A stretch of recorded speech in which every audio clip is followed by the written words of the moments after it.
ನಗರದ ವಿವಿಧ ಭಾಗಗಳಿಗಿಂದು ಶಾಸಕ ಸ್ವರೂಪ್ ಭೇಟಿ ನೀಡಿ ವಿವಿಧ ಕಾಮಗಾರಿಗಳಿಗೆ ಚಾಲನೆ ನೀಡಿದರು.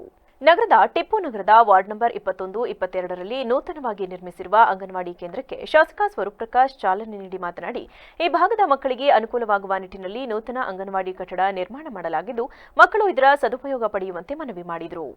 21 ಮತ್ತು 22ನೇ ವಾರ್ಡಿನ ಟಿಪ್ಪು ನಗರದಲ್ಲಿ ಚಿಪ್ಪಿನಕಟ್ಟೆ ಅಂಗನವಾಡಿ ಒಂದು ಹೊಸದಾಗಿ ಕಟ್ಟಿರುವಂಥ ಮತ್ತು CDPO ಅವರು ಮತ್ತೆಲ್ಲ ಸಂಬಂಧಪಟ್ಟ ಅಧಿಕಾರಿಗಳು ಮತ್ತೆಲ್ಲ ನಗರಸಭಾ ಅಧ್ಯಕ್ಷರಿರ್ಬೋದು ಎಲ್ಲ ಸದಸ್ಯರು ಕೂಡ ಸೇರಿ ಒಂದು 40 ಲಕ್ಷದ ವೆಚ್ಚದಲ್ಲಿ ಒಂದು ಅಂಗನವಾಡಿ ಈ ನಗರ ಭಾಗದಲ್ಲೆಲ್ಲ ಮಕ್ಕಳಿಗೆ ಮತ್ತು ಅನುಕೂಲ ಆಗುವಂತೆ ಒಂದು ಲೋಕಾರ್ಪಣೆಯನ್ನು ಮಾಡಿದ್ದೀವಿ.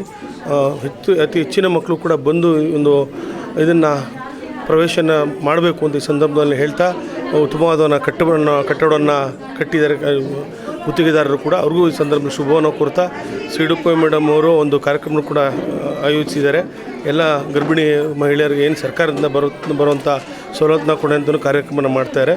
ಇದೊಂದು ಶುಭ ಸಂದರ್ಭದಲ್ಲಿ ಎಲ್ಲರೂ ಮೆಚ್ಚುವಂತಹ ಕೆಲಸವನ್ನು ಈ ಭಾಗದಲ್ಲಿ ಶಾಸಕರು ಮಾಡಿಕೊಟ್ಟಿದ್ದಾರೆ. ಅದಕ್ಕಾಗಿ ಅವರಿಗೆ ವಿಶೇಷ ಕೃತಜ್ಞತೆಗಳನ್ನು ಸಲ್ಲಿಸ್ತಾ ಇದ್ದೀನಿ. ನೋಡಿ, ಇಲ್ಲಿ ಓದಕ್ಕೆ ಬಂದಿರೋದು ನಿಮ್ಮ ಮಕ್ಕಳು ಮೊಮ್ಮಕ್ಕಳು ಬಹಳ ಅಸ್ಥೆ ವಹಿಸಿ ಸುಂದರವಾದ ಕಟ್ಟಡವನ್ನು ಕಟ್ಟಿಕೊಟ್ಟಿದ್ದಾರೆ ನಮ್ಮ ಲ್ಯಾಂಡ್ ಆರ್ಮಿಯಿಂದ. ಹಾಗೂ ಇದರ ಗುತ್ತಿಗೆದಾರರು ಕುಮಾರಸ್ವಾಮಿ ಮತ್ತು ನಾರಾಯಣ HJ ಶ್ರಮ ವಹಿಸಿ ಈ ಕಟ್ಟಡವನ್ನು ಕಟ್ಟಿಕೊಟ್ಟಿದ್ದಾರೆ. ನೋಡಿ, ಬೇರೆ ಯಾವುದೇ ಬಿಲ್ಡಿಂಗ್ ನೋಡಿ, ಈ ಬಿಲ್ಡಿಂಗಿಗೂ ಹೋಲಿಸಿ ನೋಡಿ, ಇದರ ಎಷ್ಟು ಗುಣಮಟ್ಟ ಚೆನ್ನಾಗಿ ಮಾಡಿದ್ದಾರೆ ಅನ್ನೋದು ಬರುತ್ತೆ. ಅದು ನಿಮ್ಮ ಮಕ್ಕಳ ಓದಿಗಾಗಿ, ನಿಮ್ಮ ಅಭ್ಯುದಯಕ್ಕಾಗಿ, ನಿಮ್ಮ ಶ್ರೇಯಸ್ಸಿಗಾಗಿ ಇದು ಸರ್ಕಾರದ ವತಿಯಿಂದ ಮಾಡಿಸಿರ್ತಕ್ಕಂಥ ಕೆಲಸ.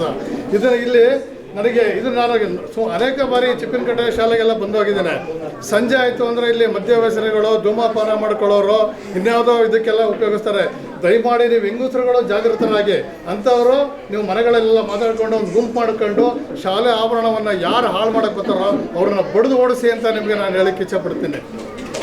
ಇನ್ನು ಹುಣಸಿನಕೆರೆ ಬಡಾವಣೆಯಲ್ಲಿ ನೂತನವಾಗಿ ನಿರ್ಮಿಸಲಾಗಿರುವ APJ ಅಬ್ದುಲ್ ಕಲಾಂ ಆಟೋ ನಿಲ್ದಾಣವನ್ನು ಶಾಸಕರು ಉದ್ಘಾಟಿಸಿದರು. ಈ ವೇಳೆ ಮಾತನಾಡಿದ ಶಾಸಕರು, ಈ ಭಾಗದ ಆಟೋ ಚಾಲಕರ ಕಳೆದ ಹಲವು ದಿನಗಳ ಬೇಡಿಕೆಯಾಗಿದ್ದ ಆಟೋ ನಿಲ್ದಾಣ ಸ್ಥಾಪನೆಗಿಂದು ಚಾಲನೆ ನೀಡಲಾಗಿದೆ. ಲಕ್ಷಾಂತರ ರೂಪಾಯಿ ಬಂಡವಾಳ ಹಾಕಿ ಆಟೋ ಖರೀದಿಸಿ ತಮ್ಮ ಬದುಕು ಕಟ್ಟಿಕೊಂಡಿರುವ ಆಟೋ ಚಾಲಕರು ಬಿಸಿಲು ಹಾಗೂ ಮಳೆಯಿಂದ ತಮ್ಮ ಆಟೋಗಳನ್ನು ರಕ್ಷಿಸುವುದು ಸವಾಲಾಗಿತ್ತು. ಆದುದರಿಂದ ಶಾಸಕರ ಅನುದಾನದಲ್ಲಿ ಸಣ್ಣ ಸಹಾಯ ಹಸ್ತ ಚಾಚಲಾಗಿದೆ ಎಂದರು. ಬಹುದಿನಗಳಿಂದ ನಮ್ಮ 80 ಫೀಟ್ ರಸ್ತೆಯಲ್ಲಿ ನಮ್ಮ ಆತ್ಮೀಯ ಸ್ನೇಹಿತರು ಆಟೋ ಚಾಲಕರಿರ್ಬೋದು ಎಲ್ಲರೂ ಕೂಡ ನಮಗೆ ಒಂದು ಕೋರಿಕೆ ನೀಟ್ಟಿದ್ರು, ಆಟೋ ಸ್ಟ್ಯಾಂಡ್ನ ಒಂದು ಅವಶ್ಯಕತೆ ಇದೆ ಅಂತ.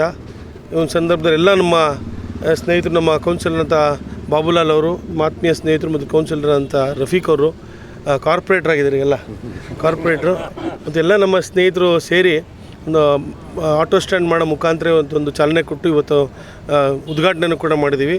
ಆಟೋ ಚಾಲಕರು ಅವರ ಒಂದು ಇದನ್ನು ಉಪಯೋಗನ ಪಡ್ಕೋಬೇಕು ಮತ್ತು ಎಲ್ಲ ಸಾರ್ವಜನಿಕರು ಕೂಡ ಒಂದು ಉಪಯೋಗನ ಪಡ್ಕೋಬೇಕು ಅಂತ ಹೇಳೋ ಮುಖಾಂತರ ಈ ವೇಳೆ ವಾರ್ಡ್ ಸದಸ್ಯರು, ಧಾರ್ಮಿಕ ಮುಖಂಡರು ಹಾಗೂ ಆಟೋ ಚಾಲಕರ ಸಂಘದ ಪದಾಧಿಕಾರಿಗಳು ಹಾಜರಿದ್ದರು. ನಂತರ ಕೋಪಾ ಮಸೀದಿ ಮತ್ತು ಸಮುದಾಯ ಭವನದಲ್ಲಿ ಆಯೋಜಿಸಲಾಗಿದ್ದ ಸಭೆಯಲ್ಲಿ ಭಾಗವಹಿಸಿ ಬಡ ಹಾಗೂ ವಿದ್ಯಾಭ್ಯಾಸಕ್ಕೆಂದು ಬರುವ ಮಕ್ಕಳಿಗೆ ಅನುಕೂಲವಾಗುವ ನಿಟ್ಟಿನಲ್ಲಿ ನಿರ್ಮಿಸುತ್ತಿರುವ ಕೊಠಡಿಗಳಿಗೆ ಗುದ್ದಲಿ ಪೂಜೆ ನೆರವೇರಿಸಿರುವುದಾಗಿ ತಿಳಿಸಿದರು. 3ನೇ ಅಂತಸ್ತಿನಲ್ಲಿ ಏನು ಎಲ್ಲ ಸಂಘದವರು, ಸಮುದಾಯದ ಎಲ್ಲ ಸಂಘದವರು ಮತ್ತು ಹಿರಿಯರು ಎಲ್ಲರೂ ಕೂಡ ಸೇರಿ, ಗುರುಗಳು ಎಲ್ಲ ಸೇರಿ ಇವತ್ತು ಏನು ರೂಮ್ಗಳನ್ನ ಕಟ್ಟಿಸೋ ಮುಖಾಂತರ ಬಡ ಮಕ್ಕಳಿಗೆ ಓದಲಿಕ್ಕೆ ಬರೋವಂಥವ್ರಿಗೆ ರೂಮ್ಗಳನ್ನ ಕಟ್ಟಿಸೋ ಮುಖಾಂತರ ತಾವು ಏನೋ ಒಂದು ಇದನ್ನು ಮಾಡ್ಕೊಂಬರ್ತಾರೆ. ಆ ನಿಟ್ಟಿನಲ್ಲಿ ನನ್ನ ಒಂದು ಸಹಕಾರ ಬೇಕು ಅಂತ ಬಹುದಿನಗಳಿಂದ ಕೇಳ್ತಾಯಿದ್ರು. ಇವತ್ತು ಕಾಲ ಈಡೇರಿ ಬಂದಿದೆ. ನಮ್ಮೆಲ್ಲ ಹಿರಿಯರು ಸೇರಿ ಇವತ್ತು ಗುದ್ದಲಿ ಪೂಜೆ ಮಾಡೋ ಮುಖಾಂತರ ನನ್ನ ಶಾಸಕರ ನಿಧಿಯಿಂದನೂ ಕೂಡ ಸೇರಿ ಇವತ್ತು ಕಟ್ಟಡಗಳನ್ನ ನಿರ್ಮಾಣ ಮಾಡಲಿಕ್ಕೆ ಮುಂದೆ ಬಂದಿದ್ದೇವೆ. ಭಗವಂತನ ಆಶೀರ್ವಾದದಿಂದ ಎಲ್ಲದೂ ಕೂಡ ಶೀಘ್ರದಲ್ಲೇ ಮುಗಿಸಿ ಎಲ್ಲ ನಮ್ಮ ಕುಬಾ ಮಸೀದಿಯವರಿಗೆ ಅದನ್ನು ಹಸ್ತಾಂತರ ಮಾಡೋ ಮುಖಾಂತರ ಎಲ್ಲ ನಮ್ಮ ಸಮುದಾಯದ ಬಡ ಮಕ್ಕಳಿಗೆ ಅನುಕೂಲ ಆಗಲಿ ಅಂತ ಒಂದು ಕೆಲಸನ ಮಾಡ್ತಾಯಿದ್ದಾರೆ.